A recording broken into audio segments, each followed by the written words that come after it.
price discrimination. Another aspect of pricing that depends on market power, that is control over price, is the ability of monopolists and other firms with market power to price discriminate. To understand price discrimination, let's go back to our consumer surplus diagram. Here we have the diagram that we developed in the last lecture that demonstrates how we get consumer surplus. The last or marginal consumer pays exactly what he or she is willing to pay, but everyone else gets an extra benefit, the difference between the price they paid and what they were willing to pay. And when we sum up all that extra benefit across consumers, we get consumer surplus. Okay, now the monopolist, or a firm in monopolistic competition, as we'll see, faces a downward sloping demand curve. That's part of their definition of monopoly, since the firm is the market and the market is the firm. So a monopolist sees the downward sloping demand curve, and therefore, unlike a firm in perfect competition, the monopolist is aware that some consumers are buying the good at less than what they would have been willing to pay. And the thing, from a monopolist perspective, this is potential profit that's getting away from them. So what could a monopolist do to find a way to identify which consumers value the good more highly and charge those consumers a higher price so that everyone is then charged the price they're willing to pay? Then the monopolist could extract all of that consumer surplus and earn it as profit rather than letting the consumers get this extra value. That is what's called price discrimination. The process of charging different people different prices in order to extract consumer surplus. And we're going to see that there are 3 degrees of price discrimination: first, second, and third degree price discrimination. Well, let's start out with first degree price discrimination, which is where a monopolist would charge each consumer a price that is exactly equal to the consumer's value for the good. So then the monopolist would be extracting all the consumer surplus. To do this, a monopolist would have to use personalized pricing.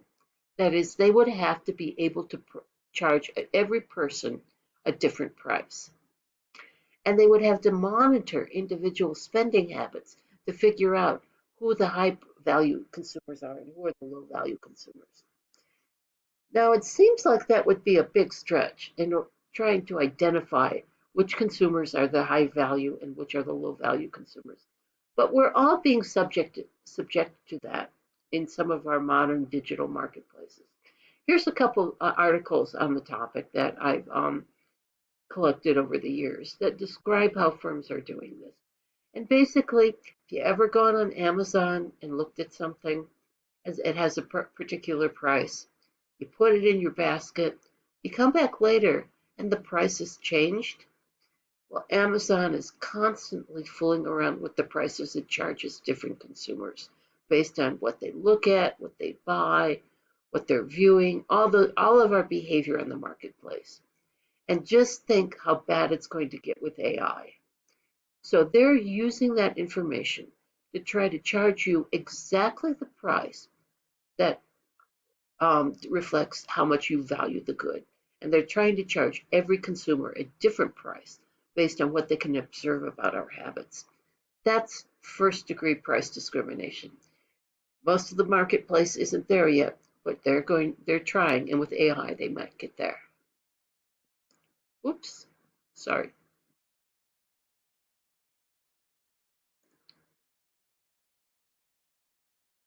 I'm sorry, I'm on the right. Okay. Another way of price discriminating or using first degree price discrimination is something called a 2-part tariff. Here, the monopolist would ask consumers to pay a flat fee, which extracts a large part of the consumer surplus. So they have to pay a fee to get access to the good. And then they pay an extra per unit charge that's equal to marginal cost in order so that they have to pay for every time they use the good or use the service or whatever. So they pay one flat fee to get access and then a charge for each additional unit they use.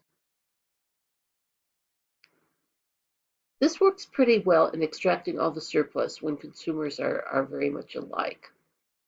Um, so, you pay a large flat fee and then you pay for each time you use something.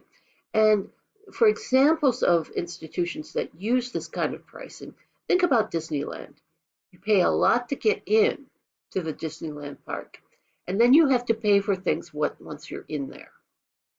That's an example of a two-part tariff. But if you have very, very different customers, when you charge a big flat fee, you might be driving away your low value customers. So in that case, you would charge a low entry fee and a higher cost per usage. This would be something like clubs that charge you a cover to get in, usually a small amount, $5 or $10. And then you have to pay for food and drink, so which are usually charged pretty highly once you're inside the club. Those are examples of two-part tariffs, and they're techniques for not quite getting to first-degree price discrimination, but getting pretty close. Second-degree price discrimination is called menu pricing or product versioning. And this is a technique that firms use when they can't get enough information to do first-degree price discrimination, but they want to extract more of that surplus. And they do it by charging one price for the first unit of the good you consume, and then another price for second units. So this would be things like quantity discounts or special offers to consumers who buy in bulk versus buying a single product, or the buy two get one free offers. These are ways of practicing second degree price discrimination. And notice that people who buy a lot will be paying a different price for their later units, while people who don't buy much at all will be paying the higher price for the first unit. But the most common form of price discrimination is called third degree price discrimination. Third degree price discrimination tries to divide customers into groups based on their elasticity. So you want to charge each group a different price, and you want to charge the high elasticity customers a low price, and the low elasticity customers, that is the ones who put a high value on the good, a higher price. And by doing this, you'll extract more of the consumer surplus. So one way you can do this is just simply by identifying particular groups and charging different groups different prices. Now, obviously, there are ways you could do this that would be illegal. You can't violate civil rights law, for example, by charging different prices by race or by religion or something like that. And you can't use this as a scheme to get other firms from entering your market in order to stay a monopoly. But there are legal ways to charge people different prices based on who they are. And we see this all the time. Senior citizen or student discounts, for example. Notice that you are able to accurately identify who the member of the group is because you ask them to show their identification, and you can look at and get their age from that. So you can identify who senior citizens are. Or you can ask students to show their student ID. And the assumption here is that these groups have higher price elasticity, so you charge them a lower price.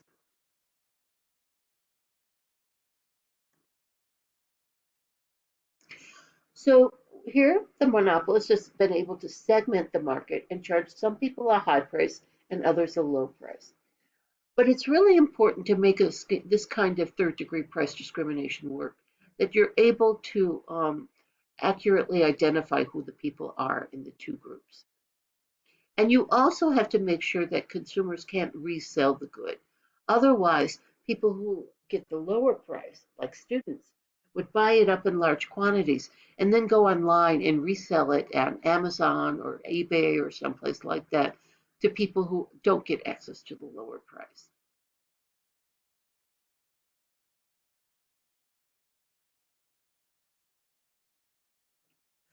Another way of practicing third degree price discrimination, when you don't want to just identify people based on their external characteristics, is by imposing some sort of inconvenience so that that people have to endure to get the better price. For example, time of purchase. Movie matinees are cheaper than the movies that are shown in the evenings. Early bird specials at restaurants that are a little early for when most people want to eat dinner. You can impose flexibility versus inflexibility, early airline reservations versus last minute bookings. Typically, if you book at the last minute for a trip you have to make, you're going to end up paying a higher price. And sometimes you can impose an inconvenience in the form of extra work. All of those coupon schemes where you have to go through and find the coupons, whether cutting them out in paper or clicking on them online, only people who are very price elastic will do that because they want to get the lower price. People who don't have who have a low price elasticity, who you could charge a high price, aren't going to bother doing that. But notice that all of these devices for doing third degree price discrimination or any form of price discrimination require that the seller have some degree of market power, that is, the ability to control price. If a firm in a perfectly competitive market tried to charge some people a higher price than the equilibrium price, consumers just wouldn't buy from them.